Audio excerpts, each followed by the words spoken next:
Assalamualaikum warahmatullahi wabarakatuh. Perkenalkan, nama saya Fatiana Raya dengan NIM 123230118. Saya Siti Nuriasifa dengan NIM 123230108. Jadi tugas video ini adalah untuk memenuhi tugas mata kuliah penilaian lahan dan properti.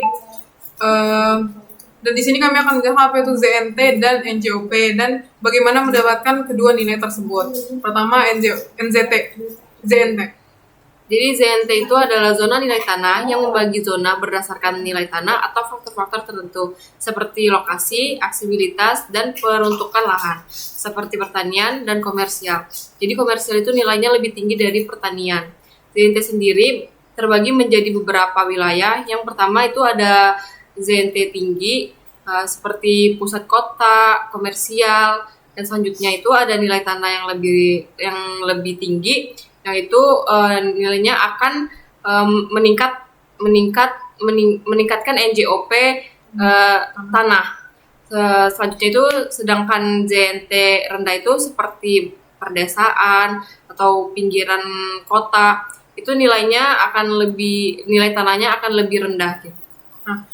Selanjutnya sendiri kami akan menjelaskan tentang NJOP, di mana ZNT sendiri itu adalah acuan untuk menentukan NJOP dari sebuah properti atau tanah.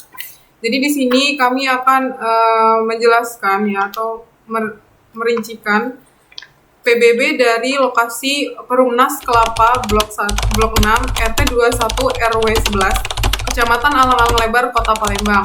Dan PBB-nya akan saya sertakan di bagian sini. Nah, untuk perhitungannya sendiri itu menentukan dulu nilai luas bumi atau tanah dan luas bangunannya, di mana untuk di bumi atau tanahnya itu ada di 63 meter persegi, sedangkan di bangunannya ada di 70. Nah, untuk di luasnya itu dikalikan dengan NJOP per meter. Nah, di mana bumi dan tanah itu kan 63 meter persegi dikali dengan 644.000. Itu untuk nilai NJOP per meternya. Jadi totalnya adalah 38.512.000. Sedangkan untuk nilai bangunan itu ada di luasnya 70 meter persegi dikalikan dengan NJOP per meternya yaitu 575.000. Hasilnya adalah 41.650.000. Nah, untuk perhitungan selanjutnya kita menghitung menjumlahkan kedua nilai antara bumi dan bangunannya, yaitu jika dijumlahkan hasilnya adalah 80.162.000. Nah, untuk di nilai penjumlahan tersebut itu dikurangi dengan NJOP TKP, di mana NJOP TKP sendiri adalah nilai tidak kena pajak ya. Di sini nilai tidak kena pajak ini adalah pengurangan NJOP TKP per tahunnya. Jadi pemerintah itu memberikan nilai tidak kena pajak setiap per tahunnya pada suatu objek. Nah, di mana untuk NJOP TKP-nya sendiri bernilai 10 juta, di mana tadi 80.162.000 dikurang dengan 10 juta.